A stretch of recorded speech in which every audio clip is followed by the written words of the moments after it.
ಶೋರಾ ಕೆಟ್ಟದಲ್ಲ. Okay okay ಇನ್ನೊಂದು ಏನು moral story. ಸುಮಾರು ಜನ ನಮ್ಮ ಹತ್ರ ಅದಿಲ್ಲ, ನನ್ನ ಹತ್ರ ಏನು ದುಡ್ಡಿಲ್ಲ, ಕಾಸಿಲ್ಲ, ಇಲ್ಲಾಂದರೆ ನಾನು ಇಷ್ಟೇ ಕುಂಠಿತ ಆದಾಯ ಅದೆಲ್ಲ ಯೋಚನೆ ಮಾಡ್ತಾ ಇರ್ತೀವಿ ಅಲ್ವಾ. ಓಕೆ, ಇಟ್ಸ್ ರಿಲೇಟೆಡ್ ಒಂದು ಚಿಕ್ಕ ಒಂದು ಸ್ಟೋರಿ. ಏನಂತಂದರೆ ಒಂದೂರಲ್ಲಿ ಒಂದು ದೊಡ್ಡ ಮನೆ ಇರುತ್ತೆ. ಓಕೆ, ದೊಡ್ಡ ಮನೆಯಲ್ಲಿ ರೆಗ್ಯುಲರ್ ಒಬ್ಬ ಕಾವಲುಗಾರ ಇರ್ತಾರೆ ಮನೆಯಲ್ಲಿ. ರೆಗ್ಯುಲರಾಗಿ ಅವನು ಕೆಲಸ ಏನು ಅಂತಂದರೆ ಕಾವಲು ಕಾಯೋದು ಮನೆಗೆ, ಆ ಮನೆಗೆ ಕಾವಲು ಕಾಯೋದು ಮತ್ತು ವಾಪಸ್ ಹೋಗೋದು. ಅದು ಯಾವ ರೀತಿ ಬರ್ತಾ ಇರುತ್ತಂದರೆ ಪರಂಪರೆ, ಅವರು ಕಂಪ್ಲೀಟು ಮನೆತನ ಪೂರ್ತಿ ಅವರು ಅಲ್ಲಿ ಗೇಟ್ ಕಾಯೋ ಥರ ಒಂದು ಕೆಲಸ ಅಷ್ಟೇ. ಅವ್ರ ತಾತ ಮುತ್ತಾತ, ಅವ್ರ ತಂದೆ, ಅವನು, ಓಕೆ, ಈ ರೀತಿ ಮುಂದುವರಿತಾ ಇರುತ್ತೆ. ಮಾಡರ್ನೈಸೇಷನ್ ಗೊತ್ತಲ್ಲ, ಮಾಡರ್ನೈಸೇಷನ್ ಆಗ್ತಾ ಇರುತ್ತೆ, CCTVಗಳಾಗುತ್ತೆ, ಇದೆಲ್ಲ ಬರ್ತಾ ಇರುತ್ತೆ. ಸೊ ಈ ಥರ ಬರಬೇಕಾದ್ರೆ ನೆಕ್ಸ್ಟು ಮನೆ ಮಾಲೀಕನಿಗೆ ಏನನ್ಸುತ್ತೆ ಅಂತಂದರೆ ಅಲ್ಲಿ ಅನ್ನೆಸರ್ಲಿ ಒಂದು ರಿಸೋರ್ಸ್ನ ಅಲ್ಲಿ ಇಟ್ಕೊಂಡು ಯಾಕೆ ವೇಸ್ಟ್ ಮಾಡಬೇಕು ಅಲ್ವಾ. ಸೊ ಅವನ್ನ ಮಲ್ಟಿಪಲ್ ವರ್ಕ್ಗಳಿಗೆ, ಅಂದರೆ ಸುಮಾರು ಬೇರೆ ಬೇರೆ ಕೆಲಸಗಳಿಗೂ ಉಪಯೋಗಿಸ್ಕೊಳ್ಳೋಣ. Okay, let it be as a security guard. Okay, guard ಆಗಿ ಇರಲಿ, ಅದ್ರ ಜೊತೆಗೆ ಬೇರೆ ಏನಾದರೂ ಲೆಕ್ಕ ಬರೆಯಲಿಕ್ಕೂ ಆಗುತ್ತೆ. ಯಾಕಂದರೆ ಅವ್ನು ಮನೆಯಲ್ಲಿ ಯಾವುದೋ ಬಿಸ್ನೆಸ್ಸು ನಡೆಸ್ತಾ ಇರ್ತಾರೆ, ಒಂದು ಗೋಡನ್ ಇರುತ್ತೆ. ಓಕೆ, ದಿನಾಲೂ ಲೆಕ್ಕ ಬರ್ಕೊಳ್ಳೋಕ್ಕೂ ಆಗುತ್ತೆ ಅಂತ ಹೇಳ್ಬಿಟ್ಟು ಅವನು ಇದು ಮಾಡ್ತಾನೆ. ಇವ್ನಿಗೆ ಹೇಳ್ತಾನೆ ಅಲ್ಲಿ ಮನೆ ಏನು ಗಾರ್ಡ್ಗೆ, ನೋಡಪ್ಪ ನೀನು ರೆಗ್ಯುಲರಾಗಿ ನೀನು ಬರ್ತಾ ಇದೆಯಾ, ನೀನು ರೆಗ್ಯುಲರಾಗಿ ಬಂದು ಇಲ್ಲಿ ಸೇವಕನ ಥರ ಕೆಲಸ ಮಾಡ್ತಾ ಇದೆಯಾ, ತುಂಬ ಚೆನ್ನಾಗಿ ಮಾಡ್ತಾ ಇದೆಯಾ ಕೆಲಸ.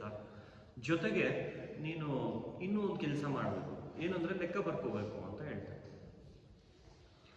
ಇವನಿಗೆ ಲೆಕ್ಕ ಬರೆಯೋದು ಬರಲಿಕ್ಕಿಲ್ಲ, ಯಾಕಂದರೆ ಅವನು ಕೆಲಸ ಅಂದರೆ ಅವರು ಮೆಂಟಲಿ ಫಿಕ್ಸ್ ಆಗಿದ್ದಾರೆ, ಅವ್ರ ಮನೆತನ ಪೂರ್ತಿ ಅದೇ ಕೆಲಸಕ್ಕೆ ಅಂತ ಹೇಳ್ಬಿಟ್ಟು ಫಿಕ್ಸ್ ಆಗಿದ್ದಾರೆ ಅಷ್ಟೇ. ಅವ್ರೇನು ನನಗೆ ಬರೋದಿಲ್ಲ, ಅವ್ನು ಬರೋದಿಲ್ಲ. ಓಕೆ, ಅವನು ಹೇಳ್ತಾನೆ, ನೋಡಿ ಸ್ವಾಮಿ, ನನಗೆ ಬರೋದೇ ಇಷ್ಟು, ಯಾಕಂದರೆ ನಾವು ನಮ್ಮ ತಂದೆನೂ, ನಮ್ಮ ತಾತ, ನಮ್ಮ ಮುತ್ತಾತ ಎಲ್ಲರೂ ನಿಮ್ಮ ಮನೇಲಿ ಕೆಲಸ ಮಾಡ್ಕೊಂಡು ಬರ್ತಾ ಇರೋದು. ನಮ್ಗೇನಂತಂದರೆ ಬರೀ ಬರ್ತೀವಿ, ಮನೆಗೆ ಇಲ್ಲಿ ಬಾಗಿಲು ಕಾಯ್ತೀವಿ, ಮನೆ ಹೋಗ್ತೀವಿ, ಅದಷ್ಟೇ ನನ್ನ ಕೆಲಸ ಬರೋದು, ಅದಕ್ಕೆ ಬೇರೆ ಏನು ಬರೋದಿಲ್ಲ ಅಂತ ಹೇಳ್ತಾರೆ.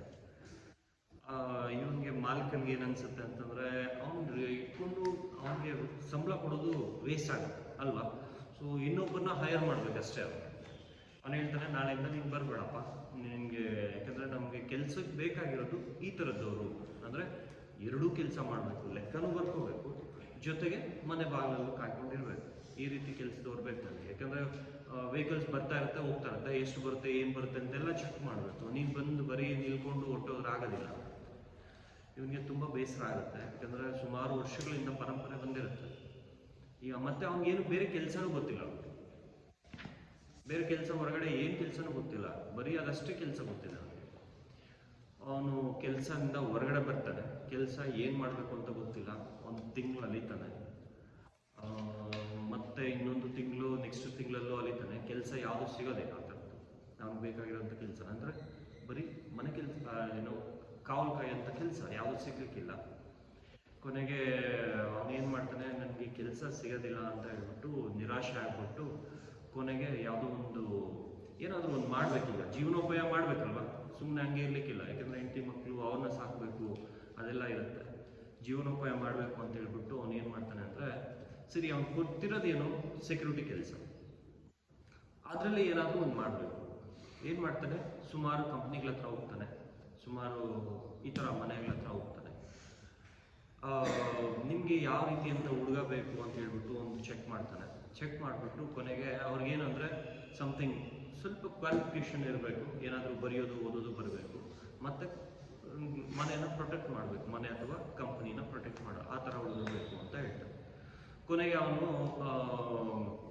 ಇದೆಲ್ಲ ಲೆಕ್ಕ ಒಂದು ತಯಾರಿ ಮಾಡ್ಕೊತಾನೆ, ಈ ಥರದವ್ರು ಬೇಕು ಅನ್ನೋದೊಂದು ತಯಾರಿ ಮಾಡಿಕೊಂಡು, ಮತ್ತು ಆ ರೀತಿ ಹುಡುಗರನ್ನ ಹುಡುಕ್ತಾನೆ ಅವನು. ಆ ರೀತಿ ಹುಡುಗರನ್ನ ಹುಡುಕ್ಬಿಟ್ಟು, ನೋಡ್ರಪ್ಪ ಈ ಥರ ನಮ್ಮ ಹತ್ರ ಹುಡುಗರು ಇದ್ದಾರೆ, ತಗೊಳ್ಳಿ ಅಂತ ಹೇಳ್ಬಿಟ್ಟು ಎಲ್ಲ ಕಡೆಗೂ ಕಳಿಸ್ಲಿಕ್ಕೆ ಪ್ರಾರಂಭ ಮಾಡ್ತಾನೆ. ಅಂದರೆ ಒಂದು ಏಜೆನ್ಸಿ ಥರ ಮಾಡ್ತಾನೆ. ಸೊ ಕೊನೆಗೆ ಯಾವ ರೀತಿ ಬೆಳೆಯುತ್ತಾನೆ ಅಂತಂದರೆ, ಒಂದು ಸುಮಾರು 1 ವರ್ಷ 2 ವರ್ಷ ಕಳೆಯುತ್ತೆ. 2 ವರ್ಷ 3 ವರ್ಷ ಆಗಿದ ತಕ್ಷಣ ಅವನು ಯಾವ ರೀತಿ ಆಗ್ತಾನೆ ಅಂತಂದರೆ, ಅವನ ಸುಮಾರು ಸಾವಿರಾರು ಗಟ್ಟಲೆ ಜನ ಕೆಲಸ ಮಾಡುವಂಥದ್ದಾಗ್ತಾರೆ. ಆ ರೀತಿ ಅವನು ಏನಂತಂದ್ರೆ ಅದು ಬೆಳಿತಾನೆ. ಬೆಳೆದಾದ್ಮೇಲೆ ನೆಕ್ಸ್ಟು ಒಂದ್ಸರಿ ಇವ್ರಿಗೆಲ್ಲ ಪೇಮೆಂಟ್ಗಳು ಕೊಡೋದು, ಅದೆಲ್ಲ ಸ್ಯಾಲ್ರೀಸ್ ಕೊಡೋದೆಲ್ಲ ಇರುತ್ತಲ್ವ.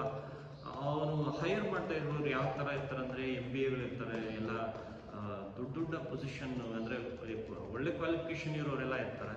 ಇವನು ಓನರು ಮತ್ತು ಕೆಲವರೆಲ್ಲ ಇರ್ತಾರಲ್ವ. ಕೊನೆಗೆ ಒಂದು ದಿವಸ ಅಕೌಂಟೆಂಟ್ ಬಂದ್ಬಿಟ್ಟು ನನಗೆ ಒಂದು ಸಿಗ್ನೇಚರ್ ಬೇಕು ನೀವು ಸ್ಯಾಲ್ರೀಸ್ ಕೊಡಲಿಕ್ಕೆ ಅಂತ ಹೇಳ್ಬಿಟ್ಟು ಕೇಳ್ತಾನೆ. ಅವನು ಸ್ಯಾಲ್ರಿ ಕೊಡಲಿಕ್ಕೆ ಸಿಗ್ನೇಚರ್ ಅಂತ ಬಂದಾಗ ಇಂಕ್ ಪ್ಯಾಡ್ ತಗೊಂಡು ಈ ಥರ ಹಾಕ್ಬಿಟ್ಟು ಹಿಂಗೆ ಆಗ್ತಾನೆ. ಅವನು ಕೇಳ್ತಾನೆ ಅಕೌಂಟೆಂಟು, ಸೊ ನಿಮಗೆ ಏನೋ ನೀವು ಬರೀ ವಿದ್ಯೆ ಬರಲಿಲ್ಲ, ಬರದೇ ಇರೋದಕ್ಕೆ ಇಷ್ಟು ನೀವು ಬಿಸ್ನೆಸ್ ಮಾಡ್ತಾ ಇದ್ದೀರಾ, ನೀವು ಬಂದಿದ್ದಿದ್ರೆ ಇನ್ನೆಷ್ಟು ಮಾಡ್ತಾ ಇದ್ರಿ ಅಂತ ಕೇಳ್ತಾನೆ.